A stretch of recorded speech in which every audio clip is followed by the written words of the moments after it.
About a month ago, we had the whole cows video fiasco, where the author copyright striked me and I didn't have the money or resources to fight the unfair copyright claim, so I had to take it down. Well, around that same time, an author reached out to me on Twitter and expressed his condolences. His name was Nicholas Gordon, another splatterpunk book author who just published his first full-length book, one called Hallowed Be Thy Gore. I won't lie, I was skeptical at first about it, but let me tell you, I was super surprised when the very first full-length book this author had written was actually very good. And let me get this straight, I am not sponsored or paid by this guy at all. He even said I could shit on this book if I wanted to. But I'm obviously not going to do that because, like all the other books I've covered, it's disgusting, gory, and has deep themes, all of which we are going to talk about in this video. This video, however, is going to be slightly shorter than the other summaries about books we've done, because this book is a little bit shorter. It's only about 150 pages as compared to the usual 250. Obviously, this video is going to be split into 3 parts like usual. The intro, which you are listening to now, the summary of the book, and then the analysis. I highly recommend you read the book first, however, like always. I want to add an extra warning here, however, if you are particularly sensitive to religious issues and criticism, I would strongly recommend skipping this video, as this book is very critical of that kind of thing, and contains a lot of satire and criticism for religion and things like that. So I would watch out for that. Before we go any further though, I would also like to shout out the author's Instagram, which is @NicholasGordonWrites. It's on screen right now. However, without babbling any further, let's get right into Nicholas Gordon's Hallowed Be Thy Gore. Our book opens with our protagonist, Mike, smoking a cigarette outside of his church, a church known as Oakwood Baptist Church. Recently, something has been slightly off about the church. It's had this scent, this smell, something like rotten eggs and decaying flesh. There's nothing that seems off other than this, and it's been bothering Mike. It all started a little while ago. The former reverend at this church was caught touching children and had to be turned over to the police. So a new reverend was brought in. The church used to be so nice, or at least it seemed nice. You would think the whole priest touching kids thing would be the worst thing to happen to Oakwood Baptist Church, but surprisingly, it's even worse now. It really started with the new reverend being appointed to the church, a man that is only known as Reverend Victor, a seemingly miraculous man, one that claims he has been given a power from God himself, the power to send people to heaven without killing them, like Enoch or Elijah in the Bible.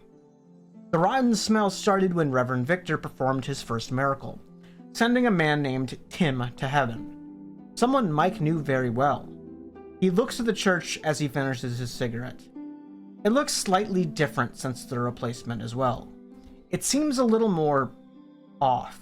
The paint is chipped just slightly more, and the stained glass windows seem to be a little bit murky, and the weeds around the church are just slightly longer. The church just seems ever so off now. It felt like a family member with dementia, one slowly dying and losing itself and everything it once stood for. Mike looks at the time and thinks he only has a few more minutes before he has to go back in, for the weekly ritual of quote-unquote sending someone to heaven. Every week it's happened since the first time, and each time the smell of rot gets a little stronger. He takes out a second cigarette and lights it up. Mike is an older guy, 66 years old. However, he's in decent shape, as he used to be a mailman before he retired, and he would run around a lot during that job. A car pulled up as he lit up his second cigarette, and Mike takes a little bit of notice. A small, timid woman comes out and walks shyly up to him. She asks if this is Oakwood Baptist Church.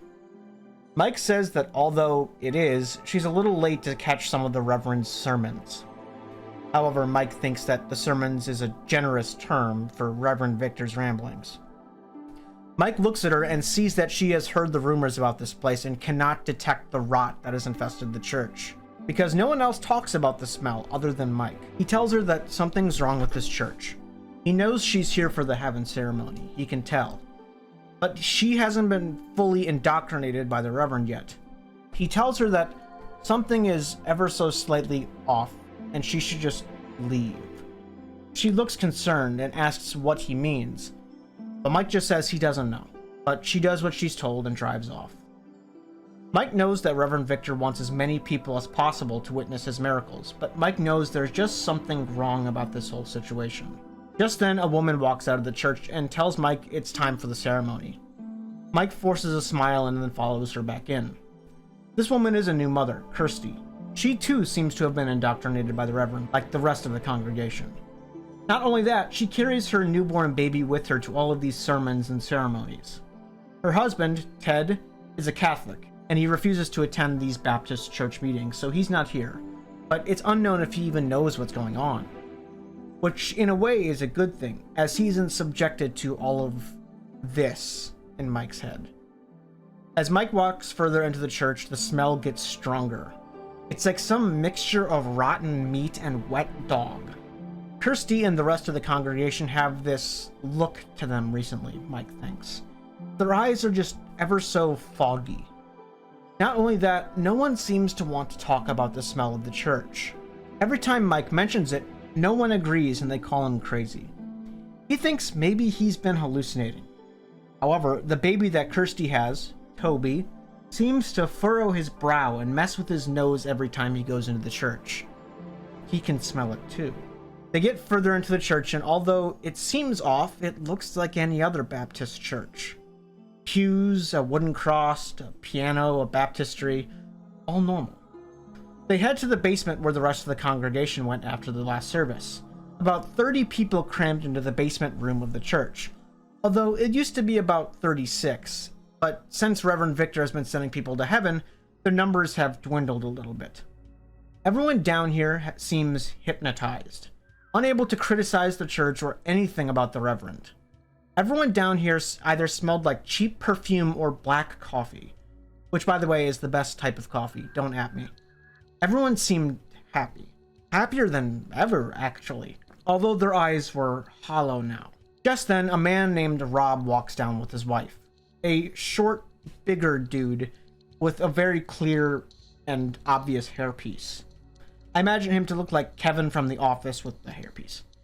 Everyone cheers for Rob. Today was his day to be sent to heaven. It bothered Mike how people treated this. There was no sadness or anything about this ceremony. People were so happy to leave everything on earth behind. Which makes sense if they thought they were going to heaven, but not even his wife seems to mourn his loss today. Then the crowd erupts even louder. Reverend Victor stands walking down the stairs. He wore a very nice white suit, which was clearly very expensive. He also wore lots of gold rings and a nice gold watch. Mike thinks that you'd think that Elvis just walked down those stairs the way the crowd cheered. Everyone gathered around the Reverend saying how good his sermon was today and how good he looks and how awesome he is. He spoke with a slight southern twang, and they all gathered around a dresser in the corner of the basement with the Reverend. He told them about Elijah in the Bible, a man who didn't have to suffer death and got to go to heaven anyway. He then said that here today, Rob was going to be like Elijah, whisked away by God to go to heaven without any need for death. The Reverend says that this church is so faithful that God has given him this power, and Rob here is loved so much, it's no wonder God wants him up there at the pearly gates with him. Rob gives a little last speech about how thankful he is for Reverend Victor and all he does. Reverend Victor excitedly tells him to get in there, get in the closet. God wants him up there right now. More thunderous applause erupts. When the closet is open, it seems empty. Nothing but a light bulb with some shelves with some hammers and nails and stuff in it. But other than that, just an empty closet. But Reverend Victor had convinced them all that this was something greater. A place for humans who are faithful to go to heaven without dying. Rob kisses his wife goodbye and gets in the closet, ready to ascend. The Reverend whacks his hand on the closet 5 times, and everyone begins to pray. The lights then flicker. People start praising God louder and louder. White smoke fills the room from the edges of the closet, and the congregation begins singing hymns and praising God even louder now. So loud that Mike has to cover his ears even and accidentally drops his coffee. And then, quiet. Reverend Victor steps up and says that God has now been here in this church. He has taken Rob home. He then opens up the closet and Nothing. No one was in there now. Rob had disappeared. We then get a description from Rob's point of view of this situation. He was stuffed in this closet, and he thought about how much he would miss his wife and the Reverend, but who wouldn't want to go to heaven without dying? Just then he hears the Reverend bang on the door, and the light bulb in the closet flickers. It was starting. The fog filled the closet, and Rob coughs. It smells horrible. There was an unwritten rule that no one was allowed to mention the smell in the church, but at this point it sort of got to him how strong it was in the closet. He was still squealing with happiness, though. And then, wet. Something wet had touched him. Something wet envelops his hands, his body, and then his clothes are torn off. But Rob is still convinced this is just part of the process. You wouldn't need your earthly possessions in heaven, right? But now it was impossible to ignore the smell. He gagged, and the wetness gathered up his legs and into his underwear. He wondered why it smelled so bad and felt so uncomfortable. Maybe one last earthly test. And then, pain. Excruciating pain emanating from his fingers. The wet feeling has slipped under his fingernails, and they began to peel off. And then his toenails. More excruciating pain. Rob tries to shake off the wetness and scream, but nothing happened. Fiery pain was now inside of his head, in his mouth. Teeth one by one popping out from this wet feeling. Blood begins to leak down his throat and chokes him. He begins to scream, but no one can hear him as the congregation loudly prays and sings hymns. Then the wetness penetrates his asshole, going in and out, literally raping him. He wondered why going to heaven hurt so bad, but not once did he doubt that he was actually going to heaven. And then, nothingness. The wetness had skewered him literally from asshole to mouth. Then we are back with Mike. He notices something after the Reverend finishes, and nothing was left in the closet. But was there nothing? A small brown toupee lay on the ground. He looked really hard at it, but before he could go and pick it up, the Reverend quickly slams the door of the closet, saying this was a miracle. Another miracle performed by God, and of course, by him. That night, Mike lay awake in his bed, staring at the ceiling. There had to be a good religious explanation for why his hairpiece was left behind. Maybe all of his earthly possessions aren't needed in heaven. But then why were his clothes gone? There was an inconsistency here. Why did no one else leave anything behind like this? Mike got up and grabbed a beer. He was always sort of an outsider at this church, as he drank and swore, and the other church members didn't like that. Not only that, he always had questions. He did truly believe God existed and all of that, but he always had questions. How did Moses take 2 of every animal in the ark? Why did God flood the world? Why didn't he just give everyone a stroke instead of drowning everyone? Certainly that would be faster and cleaner, wouldn't it? He didn't like questioning the Bible or the church or God, but he had no control over the thoughts that popped into his head. And that made the other members of the church sense his questioning. Although he couldn't leave the faith, his mother had distilled the thought into him that if he wasn't in church every Sunday, he would meet fire and brimstone in the next life. And his mother passed away about 10 years ago, and he couldn't bring himself to sully her memory by leaving the faith. He thought more and more about Rob's toupee that was left behind. It was almost proof that this thing with heaven in the closet wasn't what it seemed.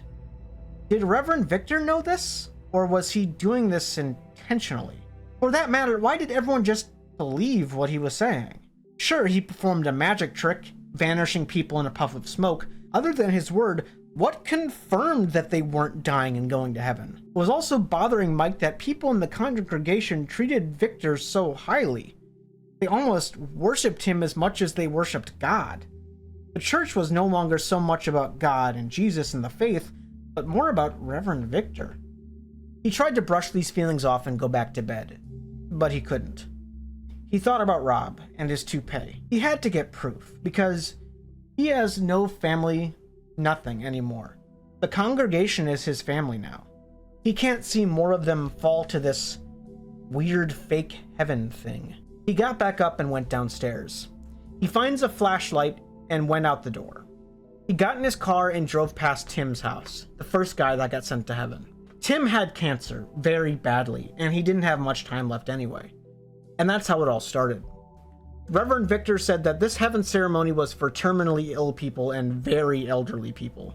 But now, recently, after all the very old and ill people had already been sent to heaven, normal people had started being sent. People with nothing wrong with them. Not only that, no one seems to even talk about those who went to heaven. Not a funeral, not a wake, not even a conversation about them. They were just gone. Mike gets to the church and stops in the doorway.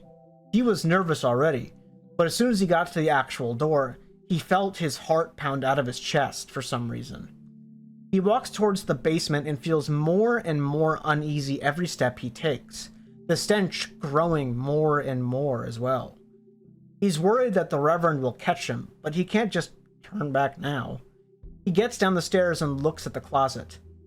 Could such a thing really be a gateway to heaven itself? He opens it up and, sure enough, Rob's toupee was right there. Mike wanted to sprint away in fear, but nothing could make him.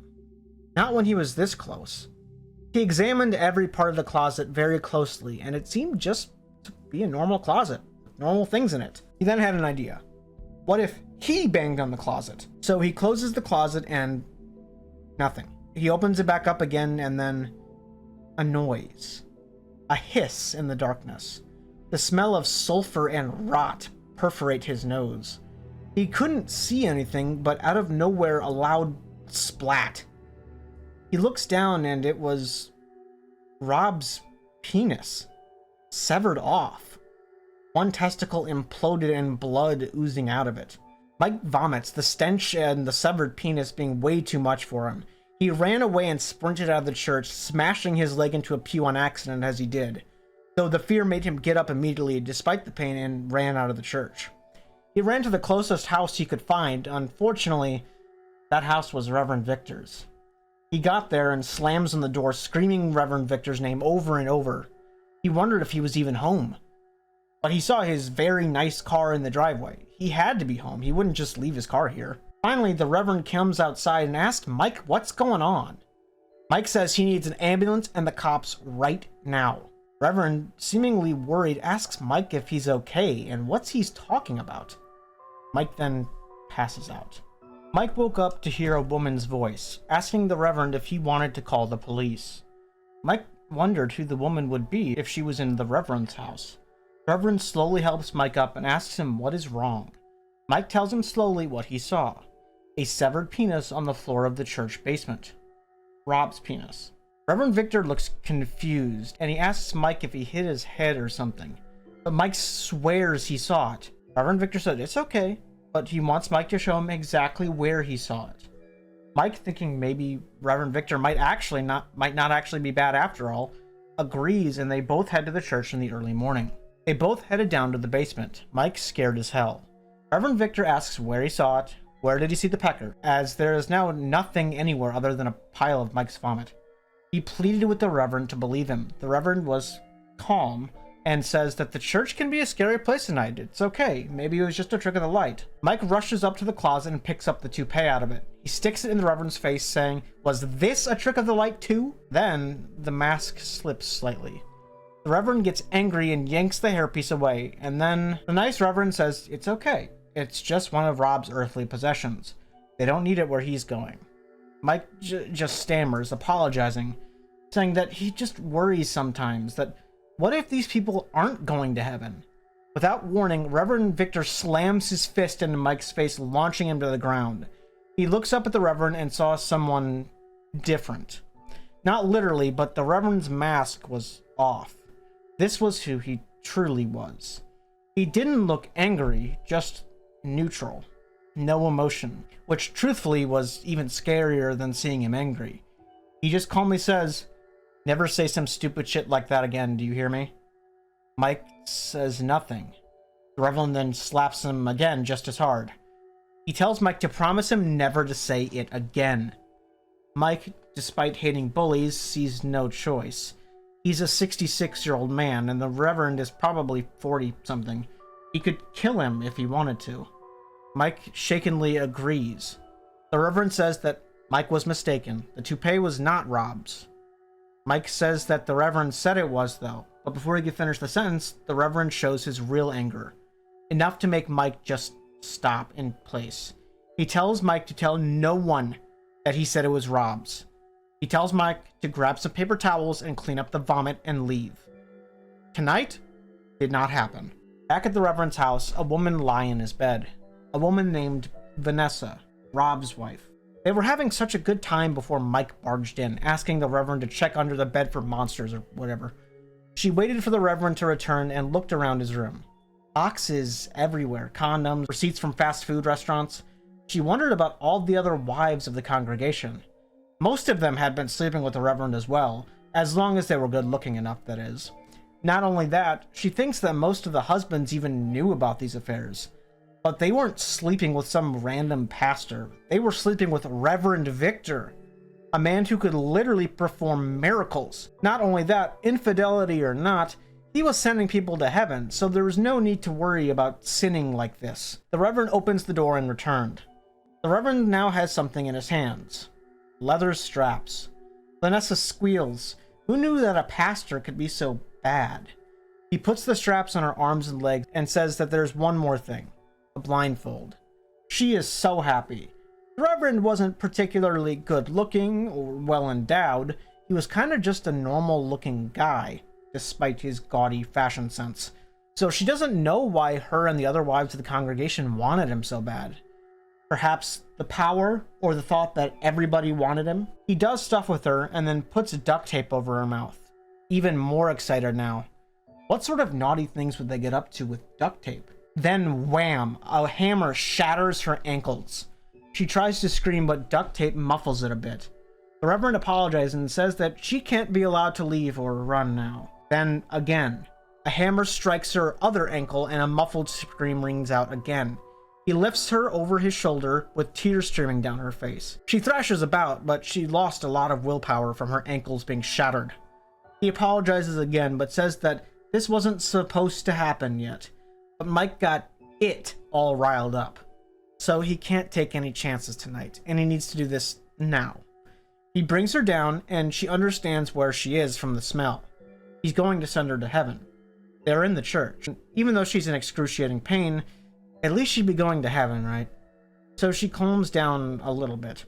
He throws her in the closet and tells her to say hi to Rob for him in heaven. He slams the door and pounds his hands on it. She wonders if this was how she was going to appear in heaven. Naked, covered in fluids, or would she be sent back down to earth, or worse, hell, because of her predicament here? Her panic dissipated as the fog appeared. She calmed down more. She should have obviously just trusted the Reverend. Even if he did destroy her legs, she was going to heaven. She'd never been more sure of anything in her life. She then vomits from the smell, and then her fingernails and toenails start flying off as the wetness plucks her teeth out from her mouth. The next Sunday, everyone from the church was at a breakfast buffet, a place they would all meet before church for pancakes and such. Mike couldn't eat or sleep much since last week. What was in the closet? An axe murderer? The devil himself? It would have been better if he actually saw what it was, because now the thought of not knowing what it is made it a lot worse.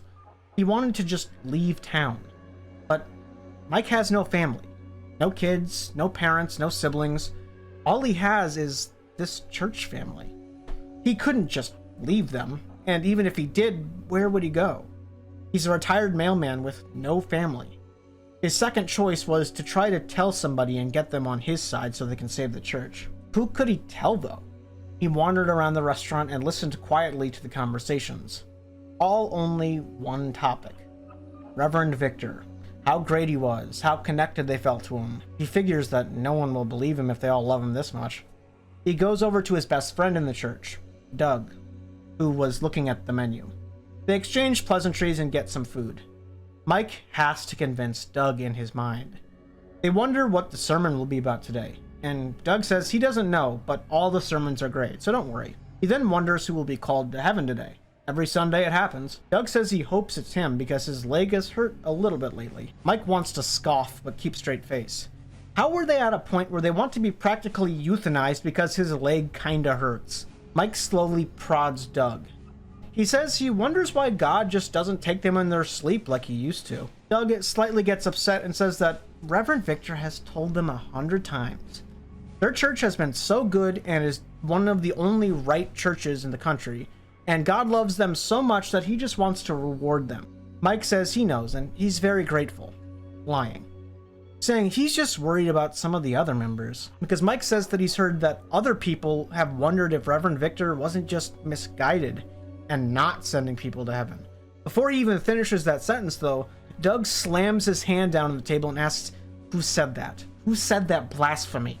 Mike was taken aback, and he says he doesn't remember. But he remembers they said that they saw Rob's toupee after last service. Doug once again asks who said that shit. Mike says he doesn't remember, but he wonders if he saw it too. Doug says that the rumors have gotten to him, red with anger about this whole conversation. Mike has seen all the adoration of the Reverend before, but he didn't know that the adoration could manifest itself as hatred like this if anyone spoke out against him. Mike just drops the subject. Kirsty and her husband Ted walk by with their baby, and Mike notices them as they walk away. He wonders if Ted even knows what's going on in Oakwood Baptist Church. Remember, Ted is Catholic. He doesn't go to this church. Mike thinks his eyes don't look cloudy like all the other members of the congregation.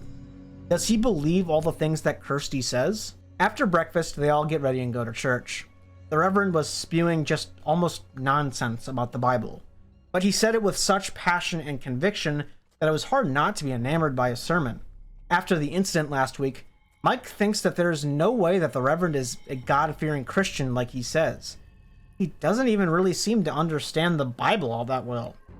However, everyone here would drop to their knees and praise Jesus and say things like, "Yes, Lord," and stuff to his sermon.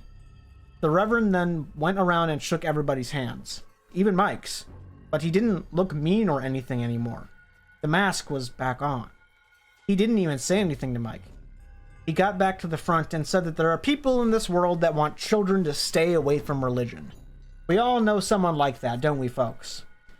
And then he stares holes right into Mike, as if he was being targeted. It made Mike feel like he was giving him a secret message saying, "Do not fuck with what is about to happen."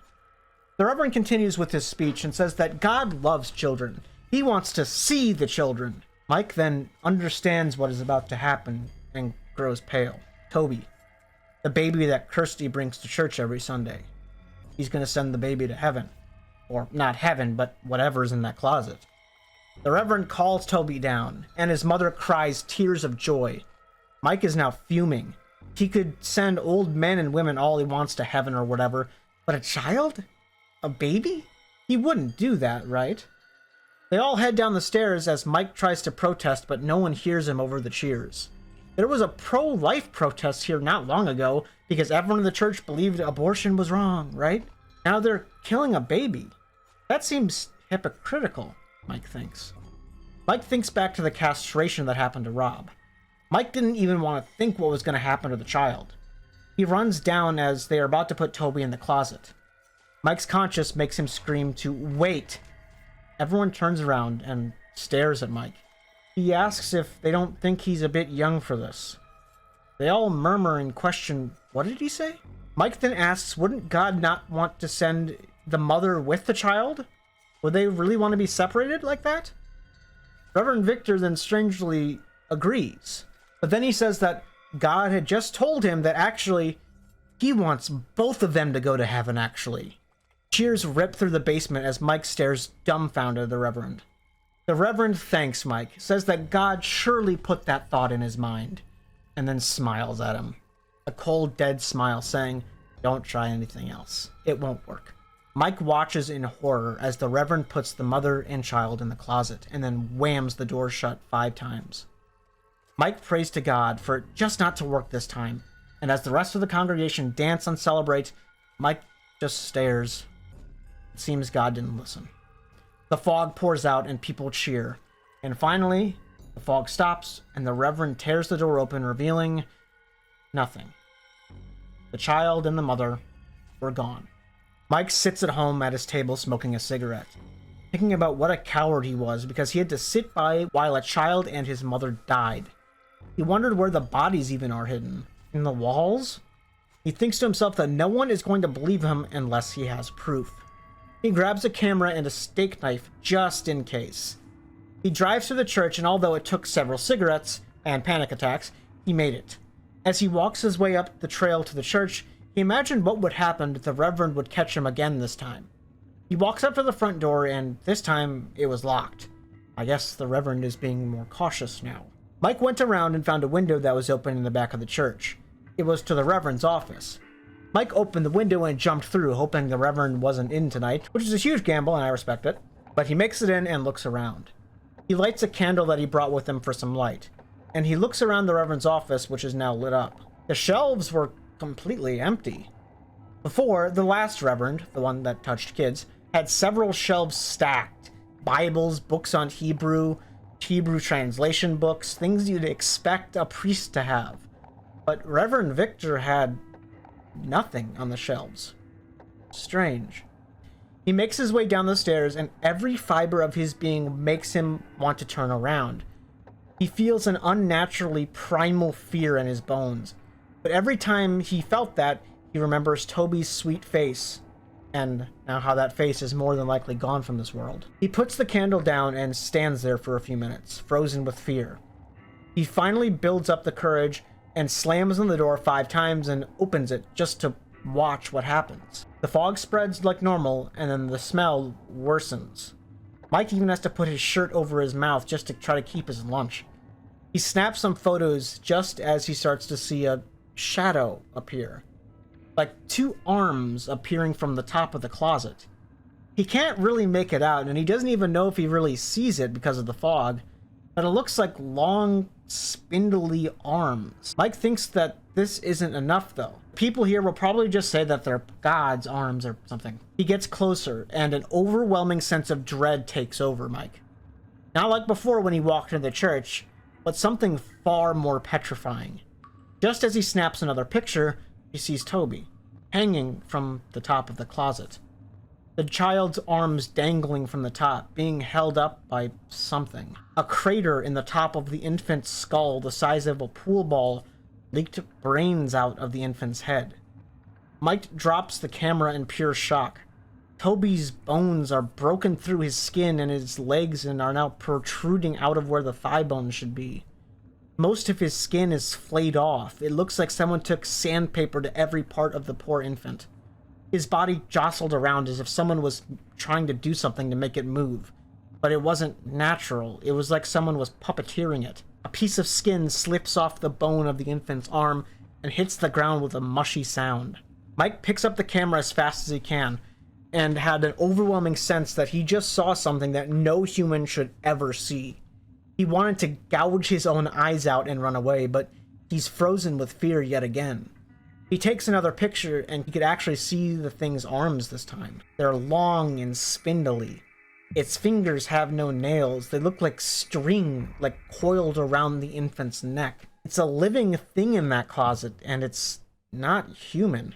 Mike wanted to run with the pictures that he had, but the creature, who he could only see the arms of, still seemed to lick the stumps of Toby's arms and legs. Mike stared in fear for a few seconds too long, and then the infant's body gets hurled through the air towards him in a bloody mess of a corpse and is flung right into Mike's chest, flinging them both backwards, with the brains and blood springing out of the child's body as it flies through the air. Mike got nailed by the soaring infant, and it knocked him to the ground and knocked the wind out of him.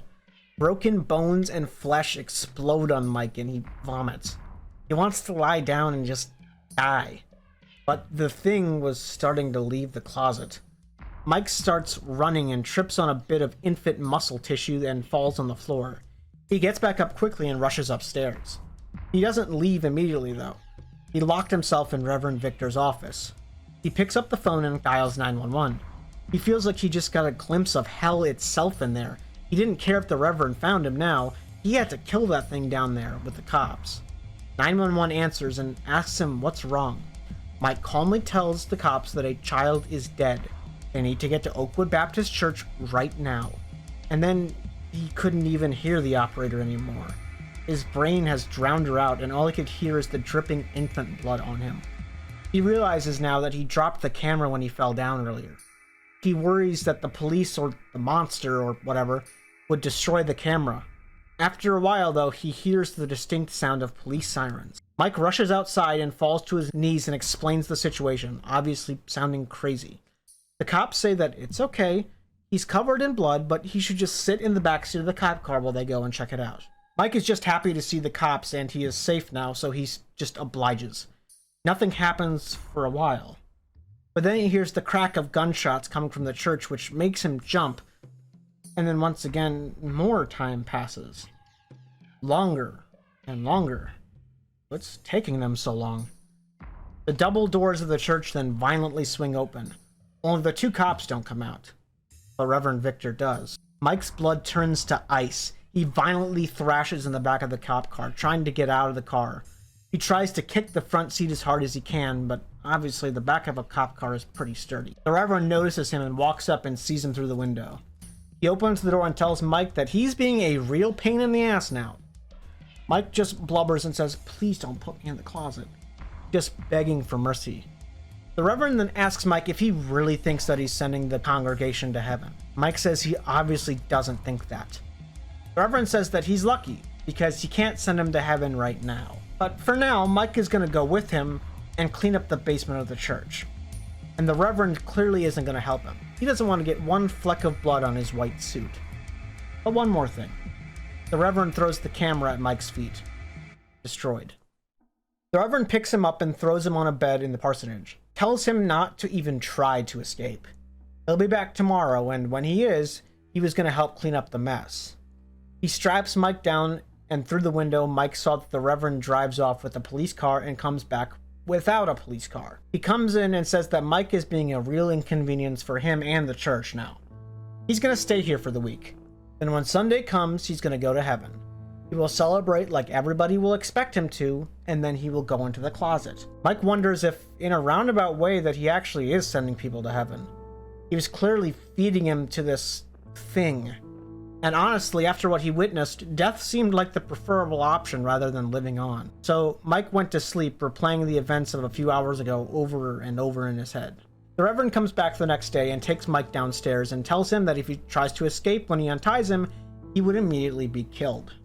Mike vomits 4 times before he could actually even begin cleaning up the black and red smear of the 2 cops and Toby. Only after he got everything out of his system did he make any progress. As he cleaned, the Reverend leaned back and smoked in a chair, making extra sure not to get any blood or guts or vomit on his nice white suit and shoes. After he was done, the Reverend threw him back in the parsonage and locked the door. He gave him a fast food cheeseburger and a bottle of water.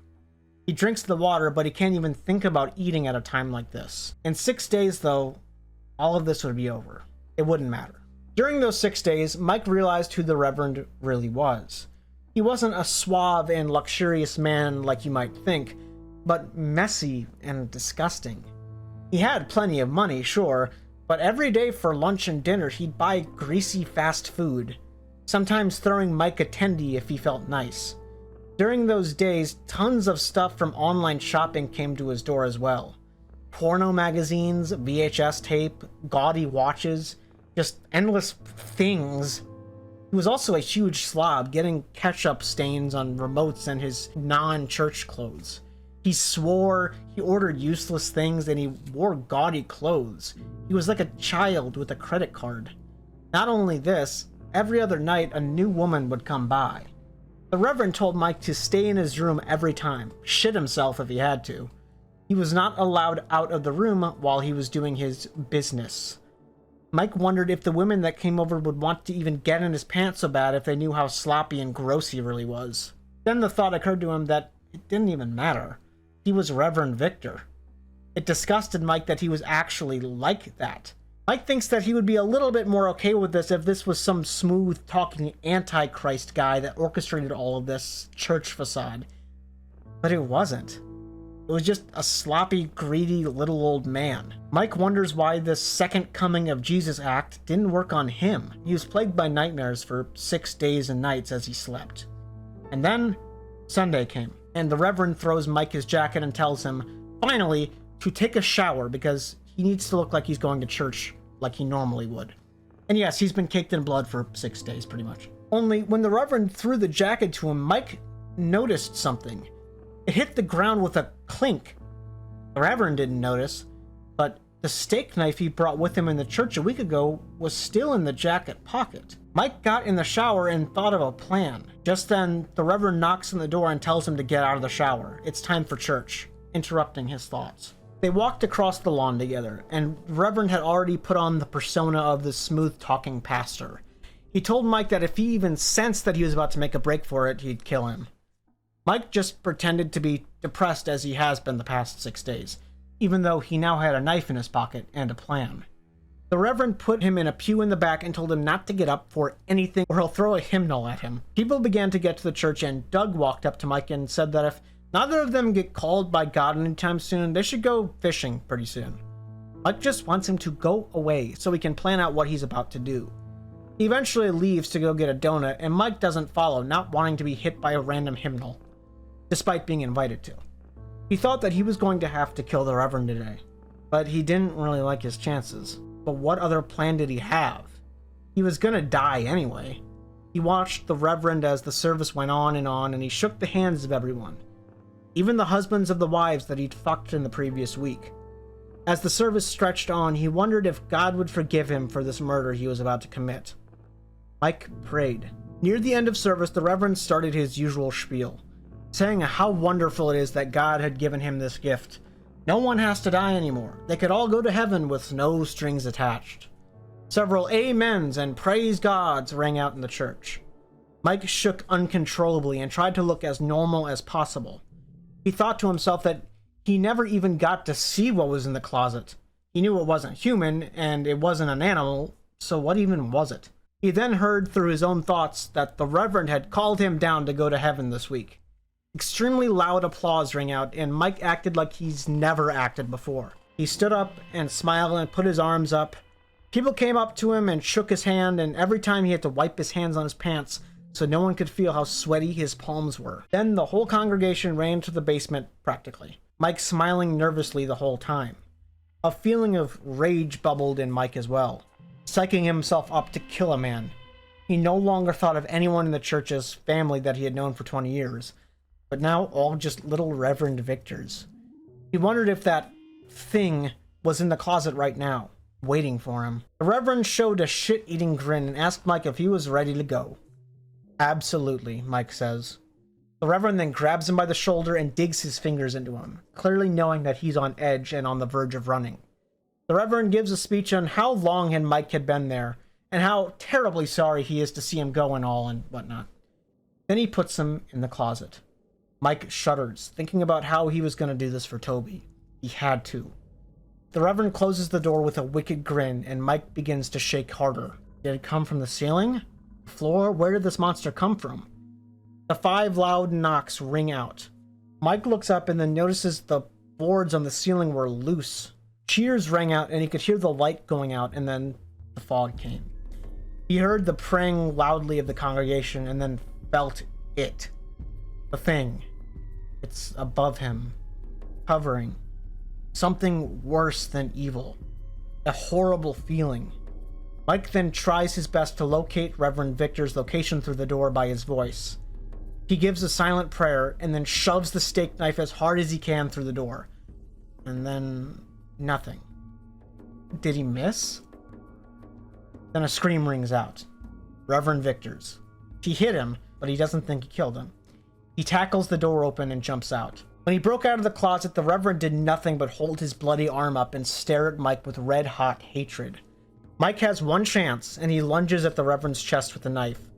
But before he can even finish the job, Doug tackles him back. Mike hits the ground hard, and it hurts all over again. He's 66 years old, remember? Doug yells at him, asks him why. All the congregation rush to the Reverend and tend to his wounds as much as they can.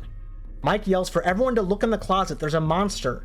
The Reverend is killing everybody, not sending people to heaven. But not even a single person looks. They're all staring at the Reverend and asking what happened to Mike. Is he okay? Is he possessed? Or worse, a Democrat? Which is a really funny joke. That to these people, the only thing worse than the devil possessing someone is a Democrat. The Reverend just gets up and says that he just thinks Mike's plain evil. Mike retorts that the Reverend is not sending people to heaven, he's sending them to the monster in the closet. Doug smashes his fist into Mike's face and calls him a blasphemer. The Reverend just says that he received a message from God again. Like right now. This was a sign. The fact that Mike was rejected from heaven is a sign. A sign of Judgment Day. Mike is pure evil, but once Mike dies, they all get to go to heaven together.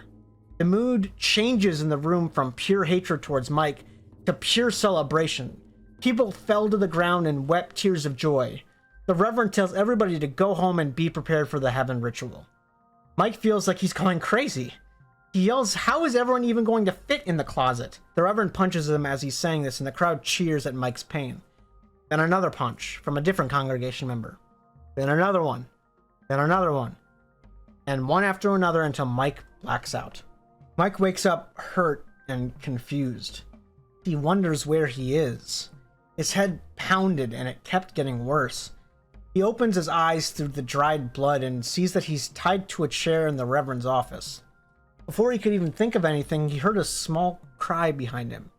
He whips his head around to see Kirsty's husband, one whose son and wife were sent to heaven.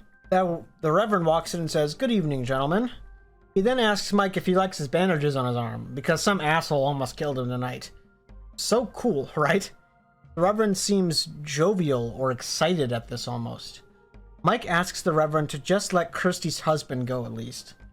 The Reverend says that if he did, he'd just go telling everyone about everything. Mike then says that even if he did tell everyone, no one would even care probably.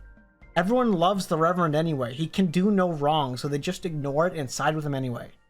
The Reverend says that now Mike's getting it. It doesn't matter.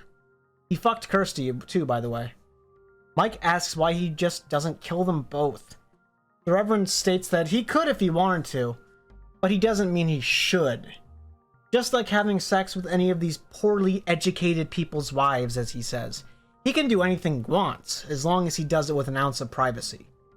Mike snaps back, asking if he hypnotized these people or something. The Reverend then gives a little speech that sort of helps support the message that we will talk about in the analysis later. But I'm going to read his little speech here in full. You think that's the supernatural part? You think I need to hypnotize them to earn their devotion?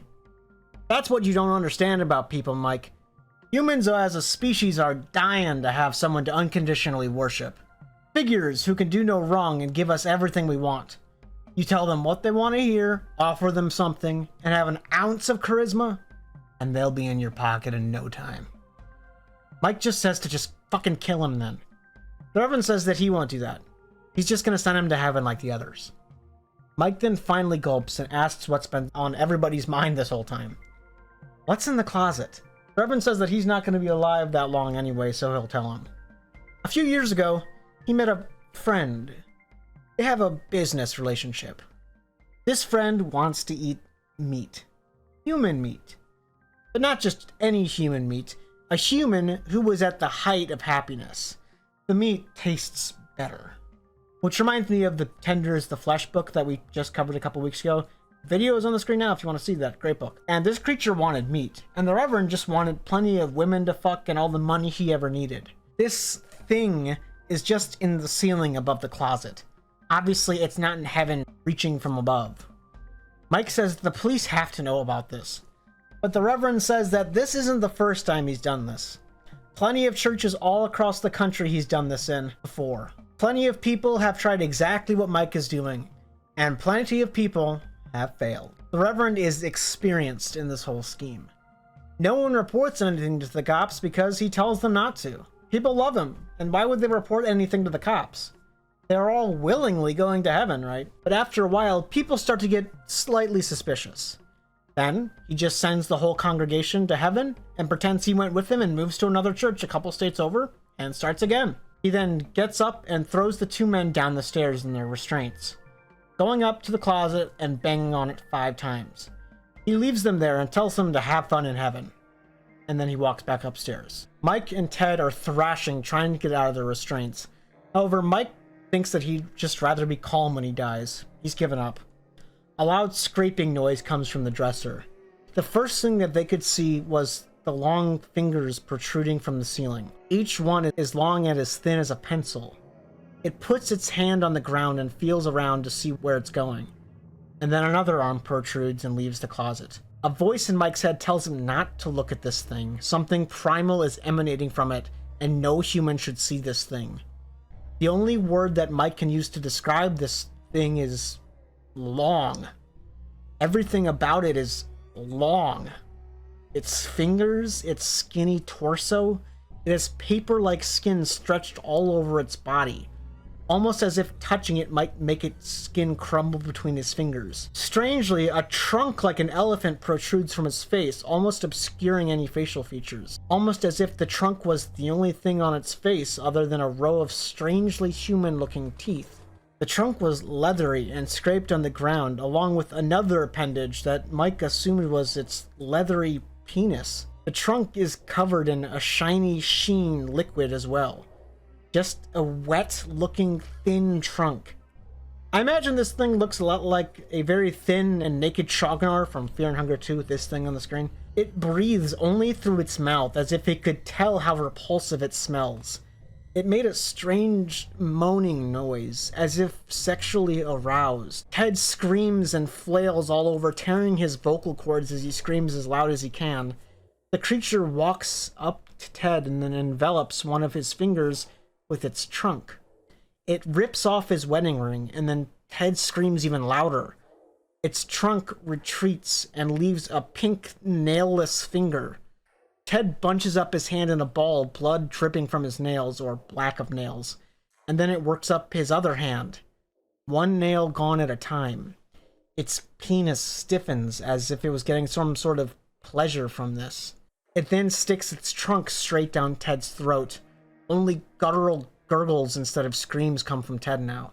The trunk flips backwards out of his mouth for a second and pulls out one of Ted's molars, and then it does it again, and again, and again, pulling one tooth at a time. It then pulls its trunk into the air and makes an elephant noise, so loud that it might burst eardrums, spraying blood and bodily fluids all over, like it's an elephant spraying water from its trunk. It then straddles Ted like a stripper giving a lap dance, and sticks its member directly in Ted's eye socket, pushing harder and harder until his eye was nothing but a bloody pulp. It ramps up, and it begins thrusting until its fluids burst from every orifice from Ted's face, even his ears. Mike hopes that Ted died somewhere in there and didn't have to experience the worst of that. The creature then pounds its fists into Ted's lifeless body. Mike thrashes as hard as he can until he finds that his legs slightly give. He reaches down in the blinking lights until he finds the end of the duct tape around his legs. He feels a slight amount of hope fill his chest. The creature didn't notice him. It was using its trunk to eat bits of Ted's face over and over.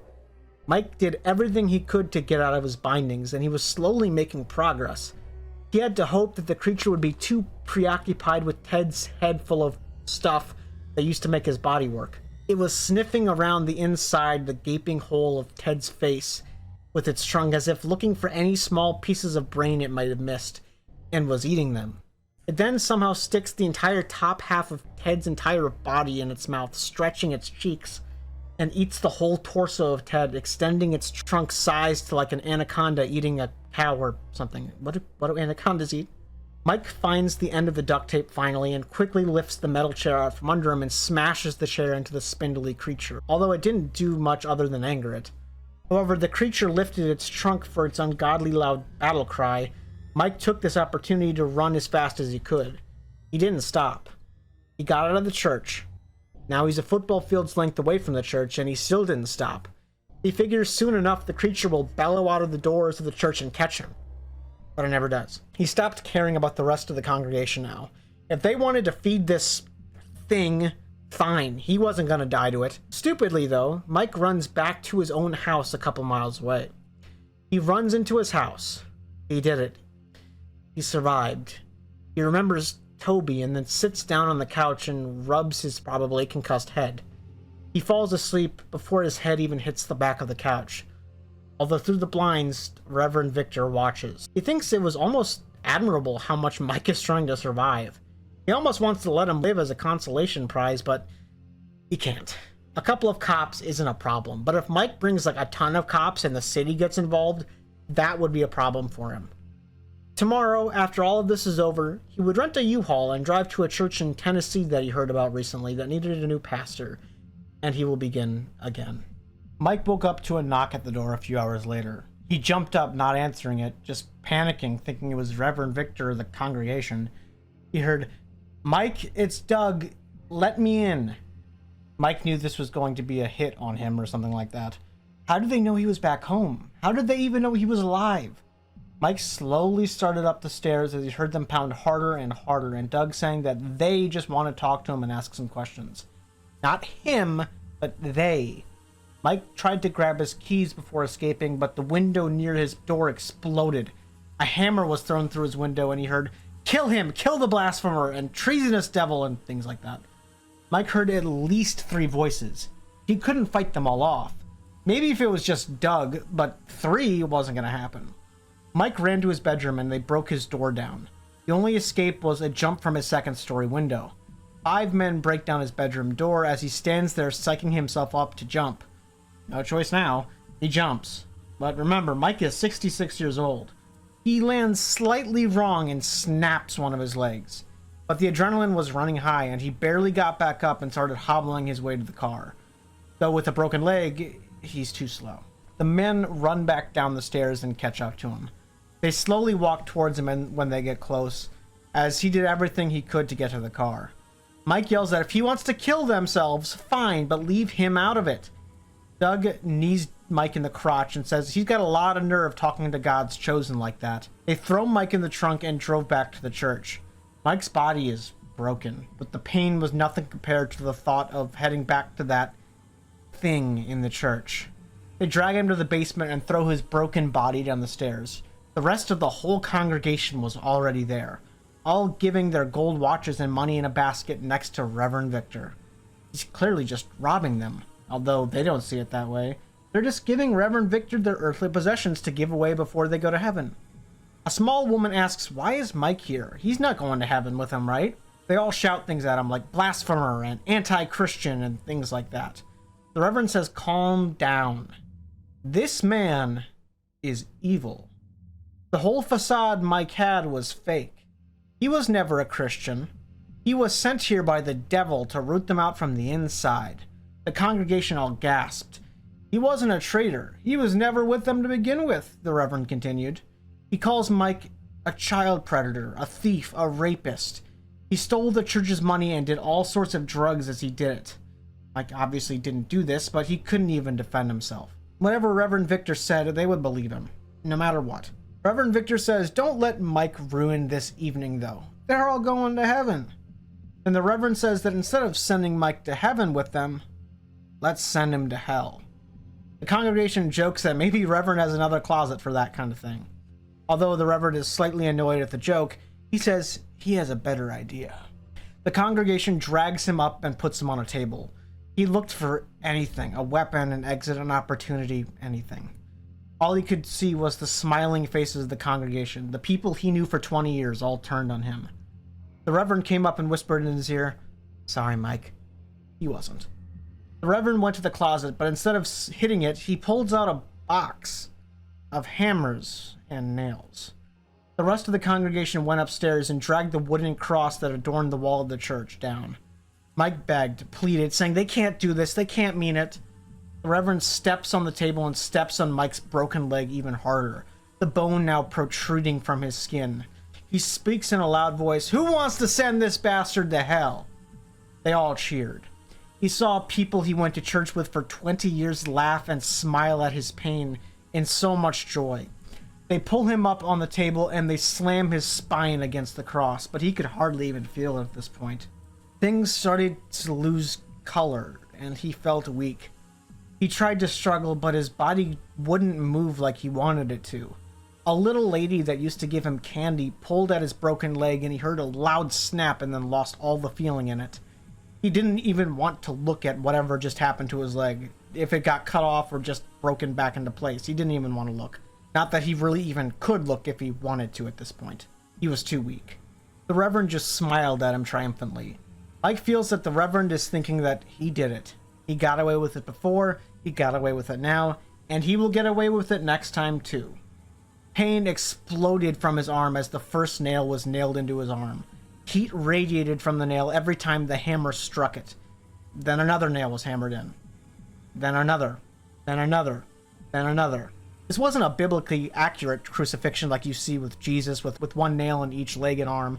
But the people were just nailing everything to the cross. His torso, his legs, his arms, every free space other than his vitals were nailed to the wooden cross.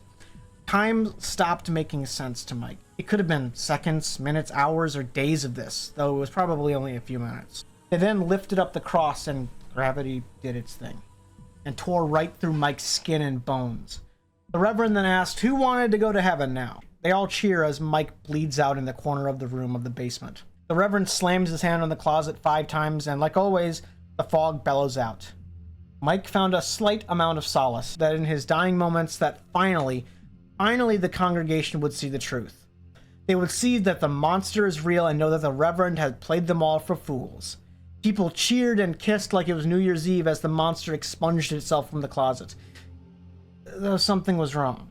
Everyone saw the monster with the foreskin trunk and they continued to cheer. They didn't care. They didn't face the truth. They saw it as a wholly good thing. They cheered for the monster as it came out and started ripping nails off of people and literally fucking the skulls of the congregation, eagerly awaiting their turn. Some cried and thanked Reverend Victor as he slipped up the stairs. The cross falls down and the commotion rips Mike from all 67 nails. Then only one person stood among the dead, and she had seen Reverend Victor escape. Though even though she saw him escape, she did not see the truth. She thanks Reverend Victor as she was devoured as well. That's it. That's the end of Hallowed Be Thy Gore by Nicholas Gordon. So what happened? What happened in the story? Well, it would appear that Reverend Victor met some sort of monster, and he made a deal with it. That he would feed it happy humans for pretty much his own gain. And he would get the money and as much sex as he wants from all these humans as well, by making them think he was some sort of Christ-like figure, pretty much. That he'd been given a power by God. He's done this through several different churches as well as different congregations, and in the end he always feeds all of them to this monster and then they both move to the next church they find. Eventually, he gets to Mike's church. Mike realizes something's wrong, and there usually is 1 or 2 people that realize that the Reverend is not some sort of Christ-like figure like he claims. But that's okay, because he always gets away with it. And the thing is, he does this by manipulating people. And in the end, they don't even care. They still are just as blind as they always are when the end comes, and they clearly see the Reverend escape and see that he lied. But they just trust him, no matter what. Alright, I'm now going to approach this as respectfully as I can, as the message is controversial. And there is, in my opinion, 3 really strong contenders for the main message of this book, and we're going to go over them. The first and most obvious one is hypocrisy of organized religion. I want to state firmly that I don't believe this book is anti-religion. However, I believe it is anti-organized religion, or at the very least, anti the higher-ups of organized religion. Because if we dive far into the text there is nothing really religious that happens. In fact, Mike says that the Reverend doesn't even seem to know the faith that he's preaching several times in the book. I believe it is heavily criticizing religious leaders of today and the past of things like super churches and stuff like that. And it says that they use God and religion as a means to solely benefit personally from it. People like Kenneth Copeland and things like that. And there are several times in history that the Catholic Church has literally offered entrance to heaven, or sin forgiveness at the very least, as long as you could pay for it. It is the people that use this cult-like mentality of people, if they have just enough of charisma enough to be a leader and to use the church and God to get whatever they want, and that is the real evil here. The second sort of thing here is bashing blind faith, not necessarily religious faith, blind faith in anything, as it is important to think for yourself and not to blindly follow anything. People are out there to manipulate you for their own gain, by any means necessary, whether that using political affiliation, religion, or anything. Look at the end of the book. The entire congregation sees with their own eyes that the monster in the closet is real, and Reverend Victor has literally abandoned them, and they still praise him and give him all their money at the end, even though he's clearly killing them and not sending them to heaven. The last thing is the true nature of evil, because I believe that this book is saying that, although yes, the elephant man monster thing was clearly not a good guy in the closet, the real villain here was the Reverend. The most evil people we know are not monsters, but just humans like us, and oftentimes they are in positions of power, positions that would make you trust those kind of people. But that's about it. Thank you for watching. I would really love to hear your thoughts in the comments if you liked it, disliked it, and your thoughts on the themes. I also wonder if I missed anything, because there was a note at the end about 67 nails, and I wonder if that has any like religious undertones, but I'm not sure. But I really do appreciate you for watching it. Please make sure to like and subscribe and comment, as it really helps boost the videos in the algorithm. Also, please check out Nicholas Gordon's Instagram, as he's just getting started with these books, as this is his first one. And I will say, I am looking forward to any other books this guy puts out, and I hope you all are too. Thank you very much. I love you all, and I'll see you next time.